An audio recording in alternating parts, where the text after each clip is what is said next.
السلام علیکم ورحمۃ اللہ وبرکاتہ. حامدا ومصلیا اما بعد، اعوذ باللہ من الشیطان الرجیم، بسم اللہ الرحمن الرحیم. قل هل يستوي الذین يعلمون والذین لا يعلمون.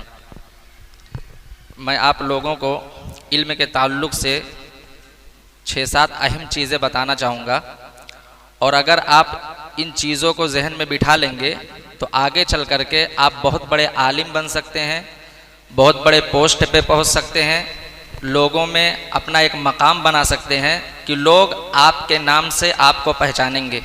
جب بھی آپ کا نام آئے گا تو لوگ کہیں گے کہ ہاں یہ وہی ہے جو فلاں جگہ پہ رہتے ہیں، فلاں ایریے میں رہتے ہیں، یہ فلاں جگہ سے انہوں نے پڑھائی کی ہے.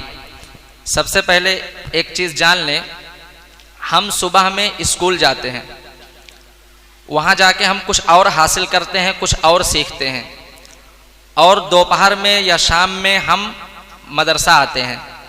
یہاں آنے کا ہمارا مقصد یہ ہوتا ہے کہ یہاں ہم دین کے بارے میں کچھ سیکھیں، اسلام کے بارے میں کچھ جانکاری حاصل کریں، قرآن کو ہم یاد کریں یا حدیثوں کو ہم یاد کریں. ہمیں نماز کیسے پڑھنا ہے یہ سکھایا جاتا ہے، ہمیں قرآن کیسے پڑھنا ہے یہ سکھایا جاتا ہے، اور بہت ساری چیزیں ہمیں یہاں پر سکھایا جاتا ہے اور ہم یہاں سے سیکھ کر کے جاتے ہیں. یہ شام کو جو آپ 1-1.5 گھنٹے کے لیے آتے ہیں، جو علم یہاں سیکھنے کے لیے آتے ہیں، اس علم کو سیکھ کر کے آپ دنیا بھی بنا لیں گے اور آپ کی آخرت بھی بن جائے گی. 1-2 چیزیں میں آپ کو بتاؤں اس علم کے بارے میں. اللہ کے نبی صلی اللہ علیہ وسلم کی ایک حدیث ہے کہ جو آدمی دین کا علم سیکھنے کے لیے کسی راستے پر چلے گا، گویا کہ وہ جنت کے راستے پر چلتا ہے. آپ اپنے گھر سے مسجد تک آتے ہیں، کوئی 5 منٹ لگاتا ہے، کسی کا 10 منٹ لگتا ہے، کسی کا 8 منٹ لگتا ہے، کسی کا 4 منٹ لگتا ہے. آپ اپنے گھر سے مسجد تک چل کے آتے ہیں، یہ سوچ کر کے آتے ہیں کہ میں یہاں پر دین سیکھنے جا رہا ہوں، تو آپ گویا کی جنت کے راستے پر چلتے ہوئے مسجد تک پہنچ رہے ہیں. اتنی بڑی فضیلت ہے، آپ کا اتنا بڑا مقام ہے.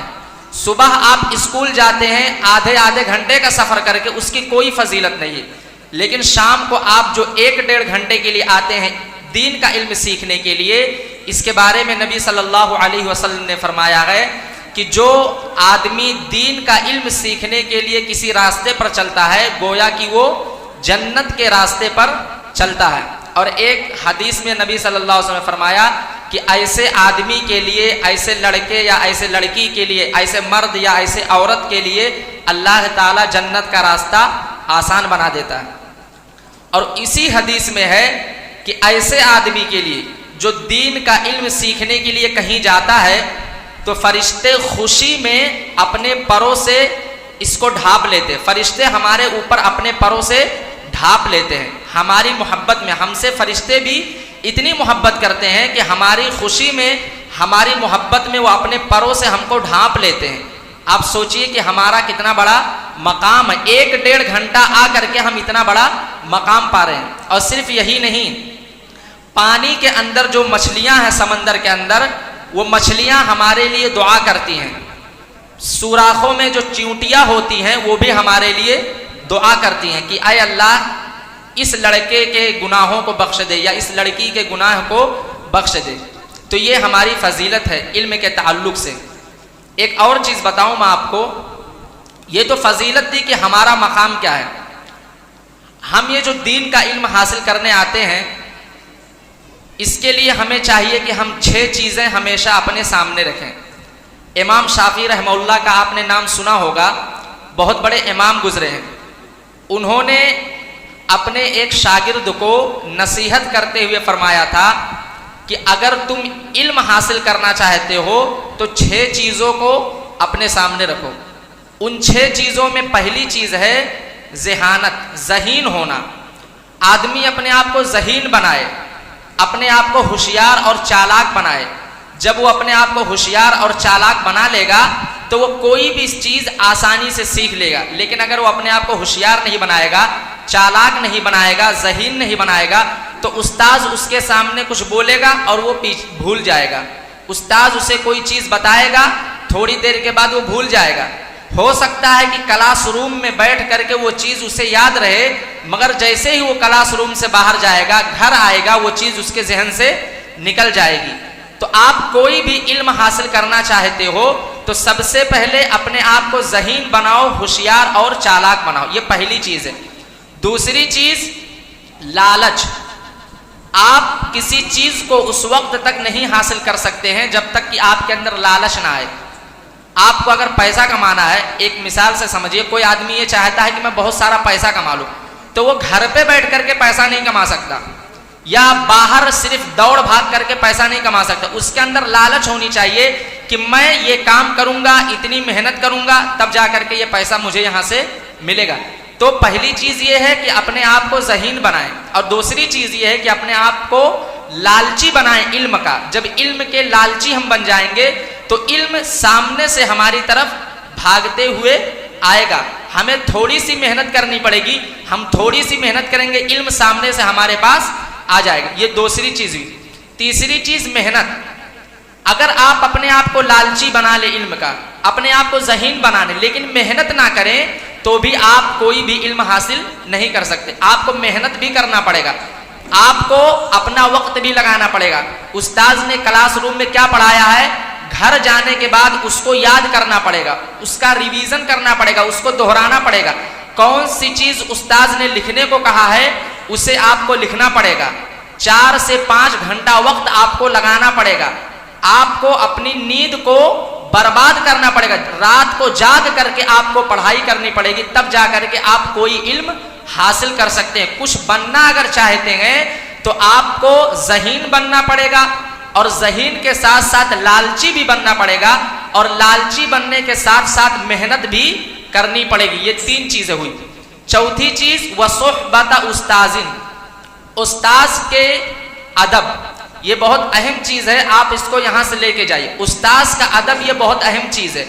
آپ دیکھیے آج 5 ستمبر ہے، پوری دنیا میں آج کے دن ٹیچر ڈے کے نام سے ایک دن منایا جاتا ہے، انٹرنیشنل طور پہ ٹیچر ڈے منایا جاتا ہے، جس میں ہوتا کیا ہے، جو اسٹوڈنٹ ہوتے ہیں، جو طلبہ ہوتے ہیں، جو بچے ہوتے ہیں، وہ اسکول میں جا کر کے اپنے ٹیچر کو وش کرتے ہیں، ان کو مبارکباد دیتے ہیں، ان کو گفٹ دیتے ہیں، ان کو تھینک یو یا اس طریقے کا کوئی جملہ بولتے، ان کا شکریہ ادا کرتے ہیں۔ یہ کام ہوتا ہے۔ استاذ کا ادب یہ بہت اہم چیز ہے۔ آپ ذہین بھی بن جاؤ، علم کے لالچی بھی بن جاؤ، محنتی بھی بن جاؤ، لیکن اگر استاذ کا ادب آپ کے اندر نہیں ہے تو آپ اس بات کو یاد کر لیجئے کہ آپ کبھی بھی علم نہیں حاصل کر سکتے ہیں، آپ کبھی بھی کوئی بڑا مقام نہیں پا سکتے ہیں، کیونکہ دنیا میں باپ کے بعد، ماں کے بعد استاذ کا درجہ سب سے زیادہ بڑا ہے۔ استاذ باپ کے برابر ہوتا ہے، ایک جو ٹیچر ہوتا ہے وہ باپ کی طرح ہوتا ہے۔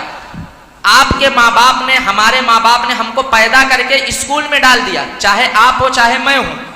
آج میں یہاں آپ کے سامنے کھڑے ہو کر کے کچھ بول رہا ہوں، اس میں جو میرے استاذ تھے ان کا ہاتھ ہے کہ انہوں نے مجھ کو اس لائق بنایا کہ میں یہاں پہ کھڑے ہو کر کے آپ کو کچھ نصیحت کر رہا ہوں۔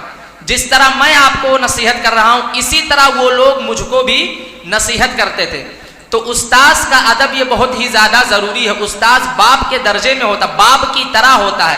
باپ پیدا کرتے ہیں، ماں باپ ہماری پرورش کرنے کے بعد جب ہم تھوڑے بڑے ہو جاتے تو ہم کو اٹھا کے اسکول میں ڈال دیتے۔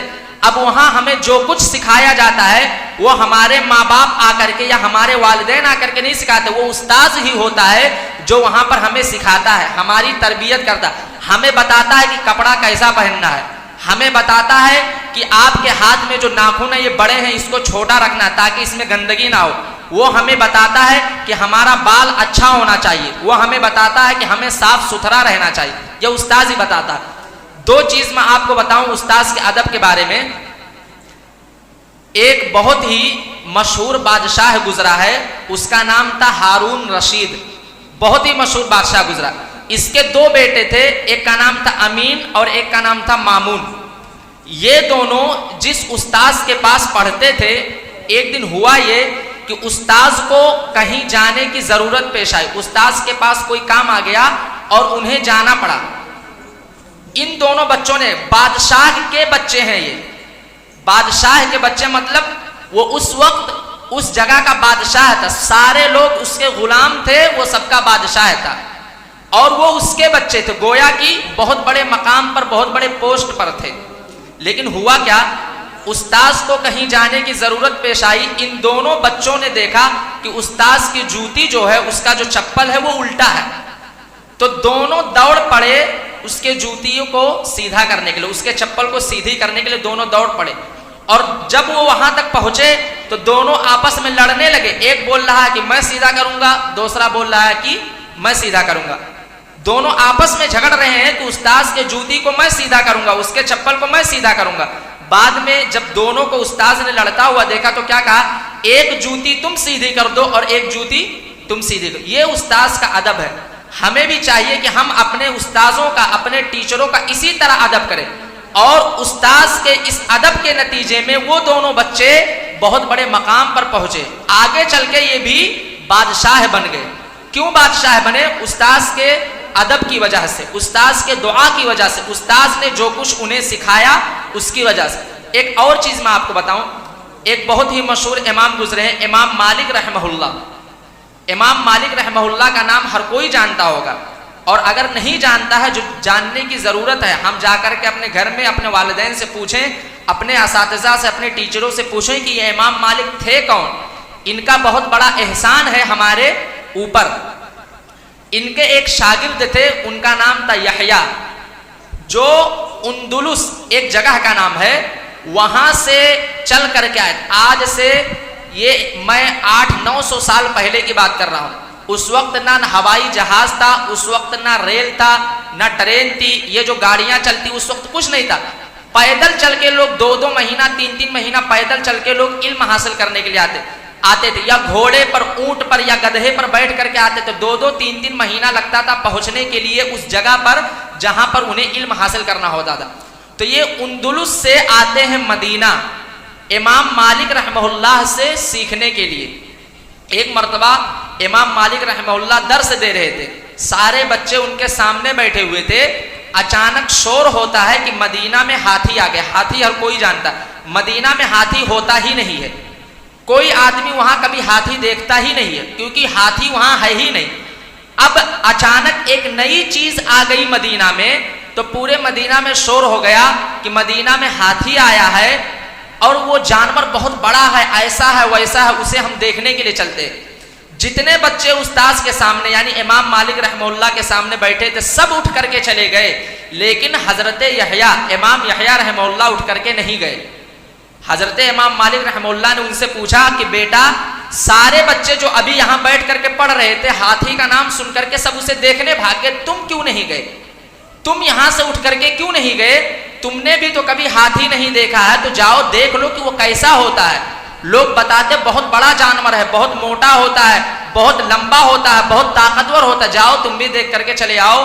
تو امام یحییٰ رحمہ اللہ نے جواب دیا کہ اے میرے استاذ، میں اپنے گھر سے مدینہ جو چل کر کے آیا ہوں ہاتھی دیکھنے کے لیے نہیں، علم حاصل کرنے کے لیے آیا ہوں، اور سارے بچے آپ کے سامنے سے اٹھ کر کے چلے گئے، لیکن میں آپ کا اتنا ادب کرتا ہوں، اتنا احترام کرتا ہوں کہ میرے اندر اتنی ہمت نہیں ہے کہ آپ سے پوچھے بغیر، آپ کے پرمیشن اور آپ کی اجازت کے بغیر میں یہاں سے اٹھ کر کے چلا جاؤں۔ تو یہ استاذ کا ادب تھا، اور آگے چل کے امام یحییٰ رحمہ اللہ اندلس کے امام بن گئے۔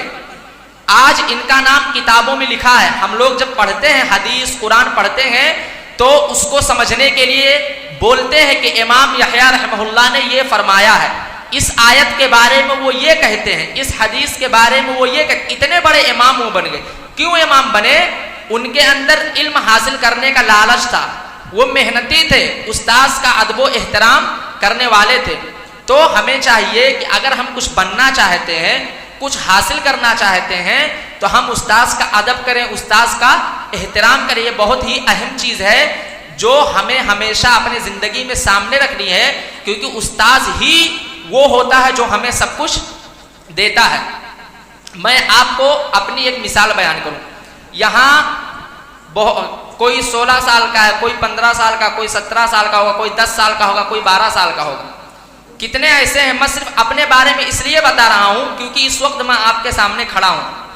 اگر آپ کے اندر علم حاصل کرنے کی لالچ ہو گئی آپ نے اپنے آپ کو ذہین بنا لیا، آپ نے اپنے آپ کو محنتی بنا لیا، آپ کے اندر استاذ کا ادب اور استاذ کا احترام آ گیا، تو آپ کچھ بھی کر سکتے ہیں، کچھ بھی حاصل کر سکتے ہیں، آپ جو کرنا چاہے وہ کر سکتے ہیں۔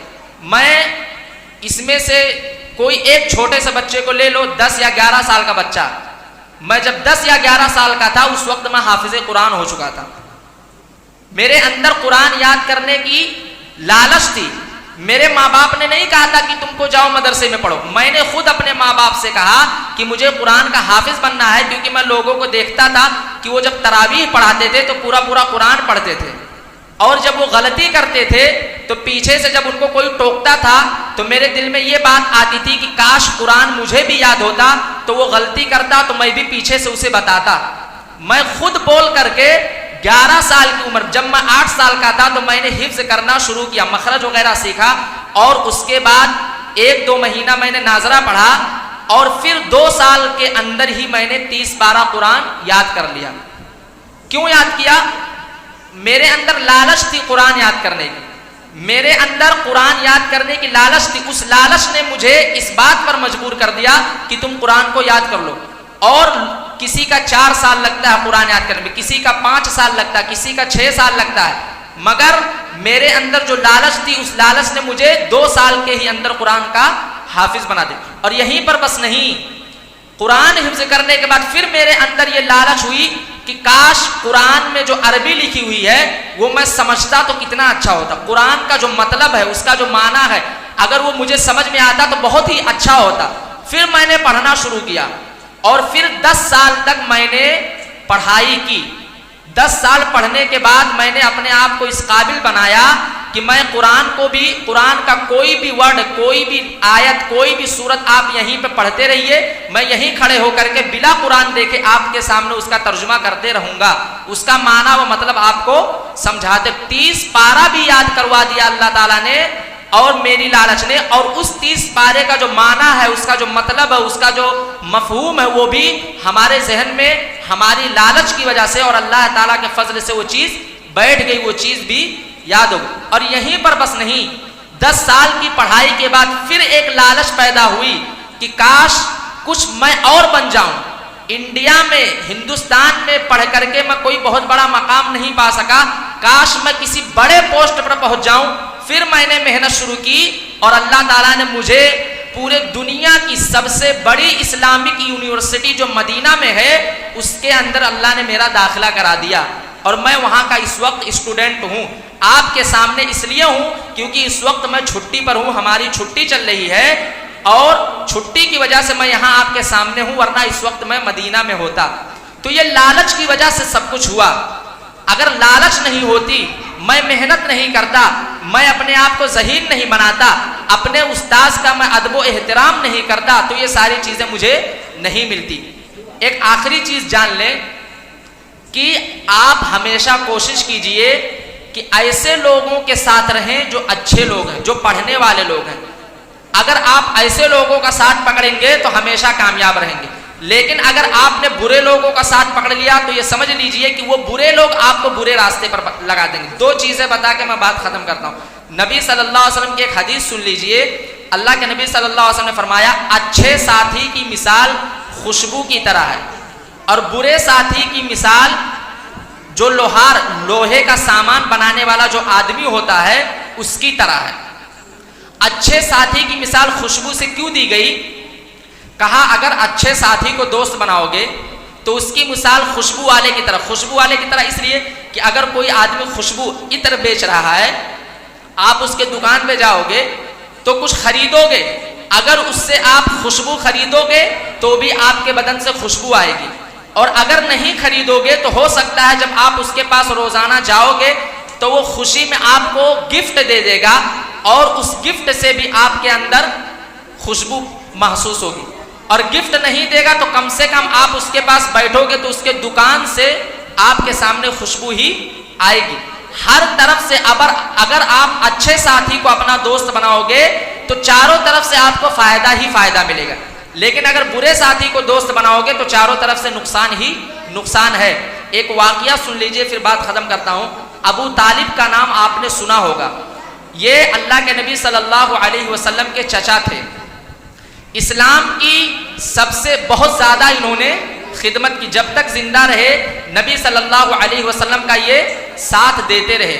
لیکن جب یہ مرنے لگے تو حضرت محمد صلی اللہ علیہ وسلم ان کے پاس جاتے ہیں اور کہتے ہیں کہ اے میرے چچا آپ لا الہ الا اللہ بول دو, میں اللہ سے آپ کے بارگاہ میں سفارش کروں گا.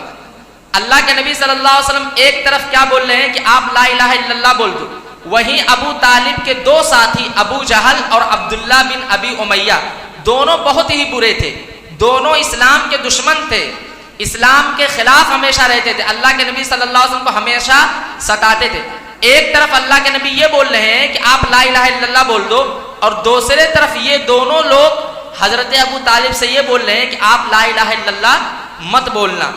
ہوا کیا, آخر میں اللہ کے نبی صلی اللہ علیہ وسلم کی بات ابو طالب نے نہیں مانی اور ان دونوں کی بات مان لی, اور انہوں نے لا الہ الا اللہ نہیں کہا, کفر پر ہی مر گئے. اور اللہ تعالیٰ نے قرآن مجید میں ہی لکھ دیا ہے کہ ابو طالب جہنمی ہے. حدیث میں بھی نبی صلی اللہ علیہ وسلم نے بیان کر دیا کہ میرے چچا جہنم میں جائیں. کیوں وہ جہنمی بنے, کیوں انہوں نے لا الہ الا اللہ نے؟ برے ساتھیوں کی وجہ سے. ابو جہل جو ان کا برا ساتھی تھا, اگر وہ وہاں پر نہیں ہوتا, اگر وہ بار بار یہ نہیں کہتا کہ تم لا الہ الا اللہ مت بولو, تم لا الہ الا اللہ مت بولو, تو ہو سکتا تھا کہ وہ نبی صلی اللہ علیہ وسلم کی بات مان کے لا الہ الا اللہ بول دیتے. مگر چونکہ برے لوگوں کے صحبت کی وجہ سے, برے لوگوں کے ساتھ رہنے کی وجہ سے ان کے ذہن میں یہ بات بیٹھ گئی تھی کہ اب میں لا الہ الا اللہ نہیں بول سکتا. تو میں نے جو چیزیں پیش کی ہے کہ علم حاصل کرنا چاہتے یا کچھ بننا چاہتے تو 6 چیز کو آپ ہمیشہ سامنے رکھو, 6 چیز کو اپنی زندگی میں لے آؤ. ذہین اپنے آپ کو بنا لو, محنتی بنا لو, علم کا لالچی بنا لو, استاذ کا ادب کرنے والا بنا لو, اور اپنے وقت کو قربان کرنے والا بنا دو. آپ کچھ حاصل کرنا چاہتے ہو تو آپ کو وقت دینا پڑے گا. یہ نہیں ہے کہ آپ سوتے رہیں اور وہ چیز آپ کو مل جائے, آپ کو وقت دینا پڑے گا. وقت, آپ اگر 8 گھنٹہ سوتے ہیں تو ہو سکتا ہے آپ کو کچھ بننا ہے تو آپ کو 5 ہی گھنٹہ سونا پڑے, 4 ہی گھنٹہ سونا پڑے. کبھی کبھی ایسا ہو سکتا ہے کہ آپ کو 1 منٹ بھی سونے کا موقع نہیں ملے گا, تو آپ کو اپنے وقت کی بھی قربانی دینی پڑے گی. اللہ تعالیٰ سے دعا کریں کہ اللہ تعالیٰ ہم تمام کے تمام لوگوں کو اچھا عالم دین بنا دے, بڑے پوسٹ پر اور بڑے مقام پر پہنچا دے, جس سے ہم بھی فائدہ اٹھائیں, ہمارا بھی نام روشن ہو, ہمارے گھر والوں کا بھی نام روشن ہو, ہمارے علاقے کا بھی نام روشن ہو, اور لوگ ہمارے اس دنیا میں رہتے ہوئے بھی ہمارے حق میں دعا کریں اور ہمارے جانے کے بعد بھی ہمارے لیے دعا کریں. آمین. السلام علیکم ورحمۃ اللہ وبرکاتہ.